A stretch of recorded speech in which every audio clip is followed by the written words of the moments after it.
जय हिंद स्टूडेंट्स। आज हम क्लास 12th का फिजिक्स पढ़ेंगे।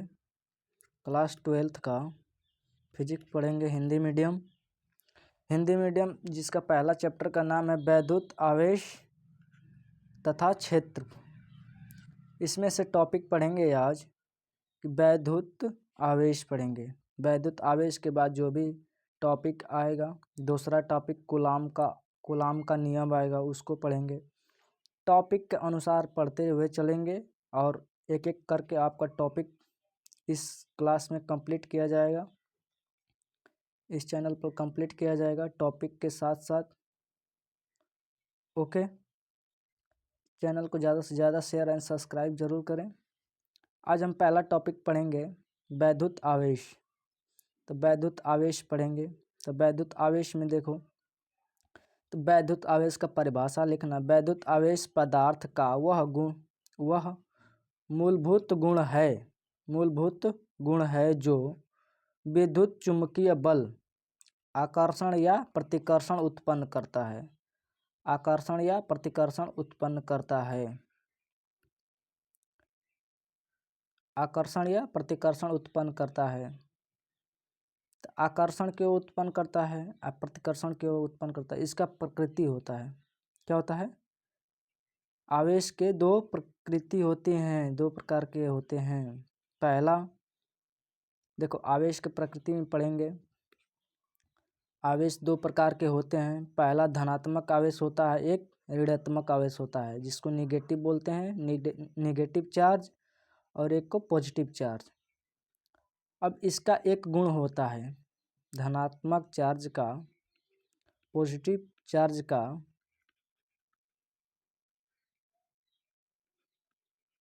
का एक गुण होता है, अगर समान आवेश होंगे, अगर पॉजिटिव आवेश होंगे तो एक दूसरे को प्रतिकर्षित करेंगे। अगर निगेटिव होगा तो भी एक दूसरे को प्रतिकर्षित करेगा। समान आवेश एक दूसरे को प्रतिकर्षित करते हैं, पहला गुण। दूसरा गुण ये होता है, विपरीत आवेश एक दूसरे को आकर्षित करते हैं। एक पॉजिटिव चार्ज हो गया, एक नेगेटिव चार्ज हो गया, तो एक दूसरे को क्या करेंगे? आकर्षित करेंगे। ओके, वही उसलिए लिखा है समान आवेश प्रतिकर्षित करते हैं, विपरीत आवेश आकर्षित करते हैं। उदाहरण में देखो यहाँ पे, जैसे में देखो, कांच की छड़ को रेशम से रगड़ने पर कांच पर धनात्मक आवेशित हो जाता है। धनात्मक आवेशित होता है। कौन? कांच। अगर कोई कांच का गोली है, बेलन है, उसको कपड़े से रगड़ने पर जो कांच पे है वो इस पर धनावेशित आ जाते हैं, जो रेशम के द्वारा रगड़ने पर इस पे क्या होता है? धनावेशित हो जाता है। दूसरा देखो यहाँ पे, दूसरा लिख लेना यहाँ पे, एमोनाइट की छड़ को ऊन से रगड़ने पर अमोनाइड ऋणात्मक आवेश होता है। अब क्यों होता है, अब यहाँ पे बताया जाएगा। अब यहाँ देखो, अगर रगड़ा जाएगा तो जिसमें इलेक्ट्रॉन खोएगा वो पॉजिटिव चार्ज बनाएगा, जो इलेक्ट्रॉन को ग्रहण करेगा वो नेगेटिव चार्ज बनाएगा। आशा है कि आप समझ रहे होंगे। अब यहाँ पे देखो, आवेश का संरक्षण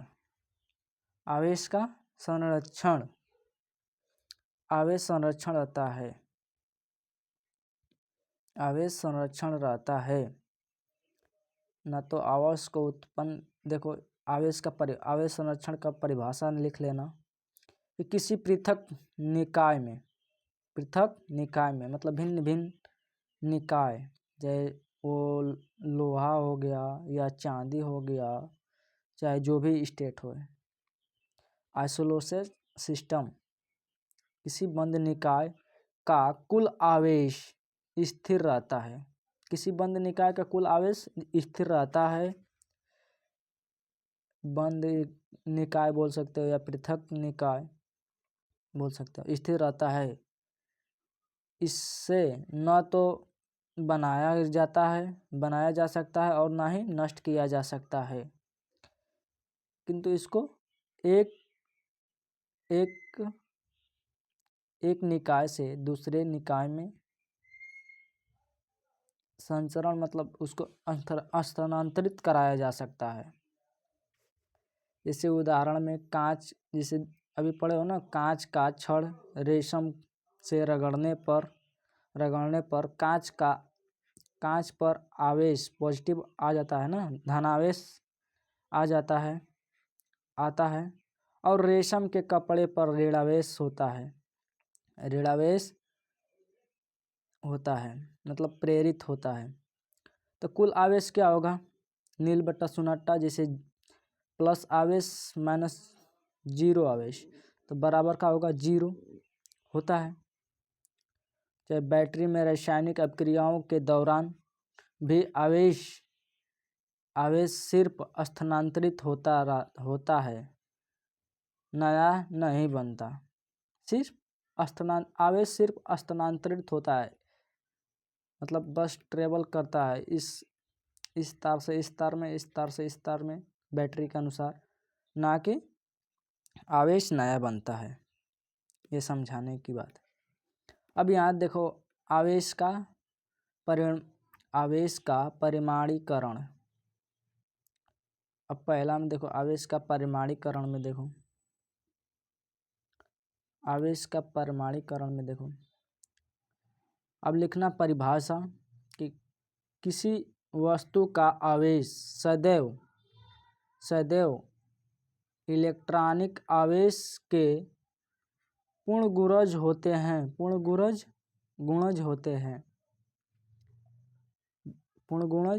हैं। अब देखो यहाँ पे इलेक्ट्रॉन का आवेश, अगर इसका आवेश दिखाना होगा तो E बराबर 1.6 इंटू 10⁻⁻19 कूलाम होता है। ये क्या है, मुक्त आवेश है, इसे इलेक्ट्रॉन आवेश बोलते हैं। यहाँ देखो इसका सूत्र होता है Q बराबर Ne, कहीं कहीं किताबों में लिखा होता है Q बराबर Ne। आवेश को Q से दर्शाया जाता है। N क्या है, आवेश को Q से दर्शाया जाता है, क्या है, ये आवेश है। ये क्या है, इलेक्ट्रॉनों की संख्या। N क्या है, इलेक्ट्रॉनों की संख्या। ये क्या है, इलेक्ट्रॉनिक आवेश है। ये मुक्त आवेश बोलो या इलेक्ट्रॉन आवेश बोलो, ये क्या है, मुक्त आवेश है। ओके, N क्या है, E क्या है, यही अभी पढ़े हो ना परिभाषा, इलेक्ट्रॉनिक आवेश के पूर्ण गुणज होते हैं। जैसे N यहाँ पे है, यहाँ पे N है, Q बराबर Ne है, तो N क्या है, पूर्ण गुणज है। N के जगह पर 1 2 3 4 कुछ भी हो सकता है, पूर्णांक कुछ भी रख सकते हो। ओके, अब उदाहरण में देखो, यहाँ पे उदाहरण में जैसे आपको उदाहरण दे दे, क्वेश्चन बनाए, यहाँ पे क्वेश्चन लिखे, क्वेश्चंस कि यदि किसी वस्तु पर आवेश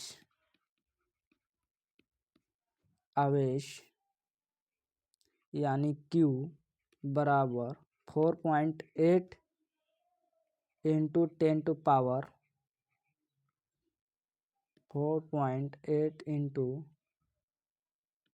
10⁻⁴ -19 कूलाम है।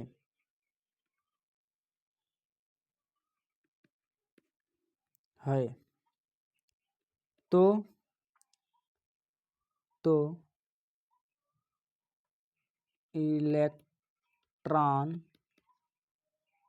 इलेक्ट्रॉन की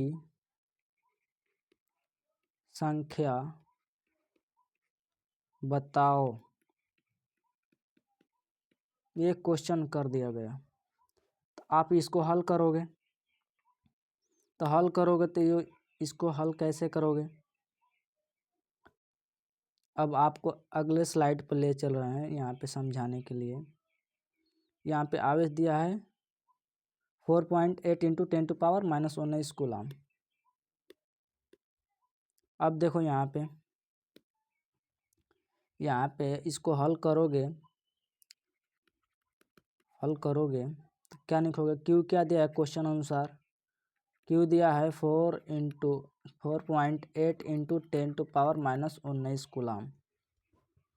तो आपको क्यू बराबर सूत्र मालूम है, क्यू बराबर N होता है। हमको क्यू मालूम है, N नहीं मालूम है। N हमको निकालना है। E का मान हमको मालूम है कि 1.6 × 10⁻⁻19 कूलाम होता है। कितना होता है? -19 कूलाम होता है। अब बताओ N बराबर क्या लिख सकते हो? N बराबर Q/E लिख सकते हो। तो अब इसका मान रखो, तो 4.8 × 10⁻⁻19 कूलाम, फिर बाई 1.6 × 10⁻⁻19 कूलाम। अब तो ये तो कट गया, ऊपर जाएगा। तो अब मानो पॉइंट से पॉइंट काटो या डायरेक्ट काटो इसको, तो कितना आएगा? 16×48, यानी 3 बार में कट रहा है। यानी यहाँ पे किसमें कितने इलेक्ट्रॉन होंगे? 3 इलेक्ट्रॉन होंगे। यही आंसर होगा, 3 इलेक्ट्रॉन प्राप्त होगा। यहाँ पे देखो, अब चालक में देखो, अब देखो चालक जिसको क्या बोलते हैं? कंडक्टर में देखो यहाँ पे इसकी परिभाषा लिखो। इसकी परिभाषा, वे पदार्थ जिनमें मुक्त इलेक्ट्रॉन होते हैं और आवेश आसानी से प्रवाहित हो सकता है। जैसे तांबा हो गया, जिसको कॉपर बोलते हो इंग्लिश में, चांदी हो गया जिसका प्रतीक Ag है, एल्युमिनियम हो गया। सबसे शुद्ध होता है चांदी, उसके शुद्ध ज़्यादा होता है सोना चालक में। इसकी विशेषता देखो, चालक की विशेषता। तो पहला विशेषता है चालकों में आवेश सतह पर वितरित हो जाता है। चालकों में आवेश सतह पर वितरित हो जाता है। सतह यानी जैसे कोई है, इसके ऊपर जैसे सतह पर वितरित हो जाता है आवेश। एक जगह आवेश दोगे, दूसरी जगह वितरित हो जाएगा। इसके अंदर विद्युत क्षेत्र शून्य होता है। जैसे जो भी धातु है, धातु का है, चालक है, इसके सतह पर आवेश वितरित हो जाएंगे। अगर बैटरी से जोड़ दोगे तो प्लस चार्ज माइनस चार्ज जोड़ दोगे तो क्या होगा? इसके सतह पर वितरित हो जाएंगे और इसके अंदर चुंबकीय क्षेत्र शून्य होगा। यहाँ देखो तीसरा प्रयोग में, तांबे के तार का उपयोग विद्युत प्रतिरोधों में किया जाता है। जैसे आप देखा होगा, कभी कभी देखे होंगे कि एक लगाया जाता है प्रतिरोधक कि कोई भी, जिसे फ्यूज बोलते हैं, कुछ ऐसा होता है। फिर इसको तार को जोड़ा जाता है, फिर प्लग में लगा दिया जाता है। यहाँ पे इसको फ्यूज बोलते हैं। ओके, यहाँ देखो, अब देखो विद्युत रोधी, जिसे विद्युत रोधी, अब विद्युत रोधी को देखो यहाँ पे इंसुलेटर, विद्युत रोधी क्या बोलते हैं, इंसुलेटर भी लिखा होगा या विद्युत रोधी। इसका परिभाषा क्या होगा, वे पदार्थ जिनमें मुक्त आवेश नहीं होते हैं, जिनमें मुक्त आवेश नहीं होते हैं और आवेश प्रवाहित नहीं हो सकता। अब जिनमें मुक्त आवेश ही नहीं रहेंगे तो उसमें आवेश कहाँ से प्रवाहित होगा। ठीक है, यहाँ पे देखो जैसे में लकड़ी, उदाहरण के लिए प्लास्टिक, रबड़, कांच आदि। इसकी विशेषता का क्या होगी, देखो इसकी विशेषता पहला, इसमें आवेश उसी स्थान पर रहता है, उसी स्थान पर रहता है जहाँ लगाया जाता है। दूसरा, इसका उपयोग सुरक्षा के लिए किया जाता है, सुरक्षा के लिए किया जाता है। जैसे कोई लाइन जोड़ रहा है या कोई भी इलेक्ट्रिक काम कर रहा है, उसका उपयोग रबड़ का उपयोग किया जाता है या प्लास्टिक का उपयोग किया जाता है। यहाँ पे बिजलियों प्रयोगों में बिजलियों के स्विच के हैंडल प्लास्टिक के बनाए जाते हैं। हाँ, स्विच और हैंडल प्लास्टिक के बनाए जाते हैं। ओके, इसका तथ्य देख लो। यहाँ पे तथ्य में देखो, तथ्य में बोल रहा है पहला, आवेश का संरक्षण का नियम, आवेश का संरक्षण का नियम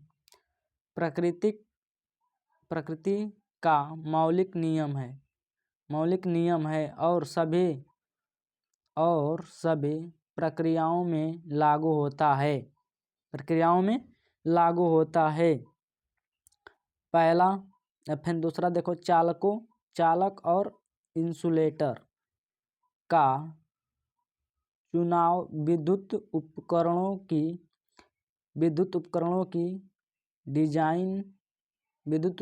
डिजाइन में महत्वपूर्ण होता है।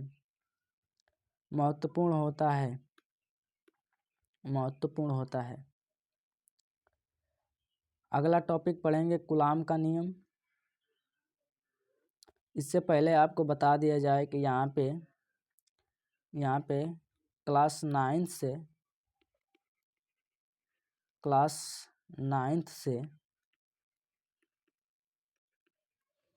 12th तक का पीसीएम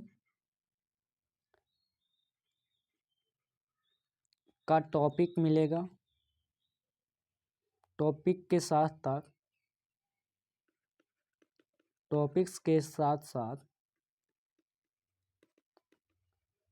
साथ साथ यहाँ पे क्लासेस भी मिलेगी।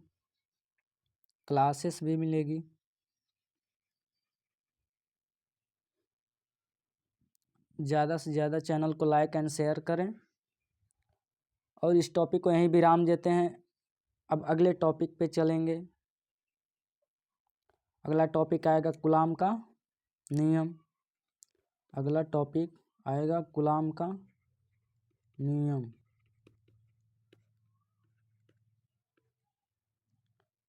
इस टॉपिक को यहीं विराम देते हैं। जय हिंद, जय भारत।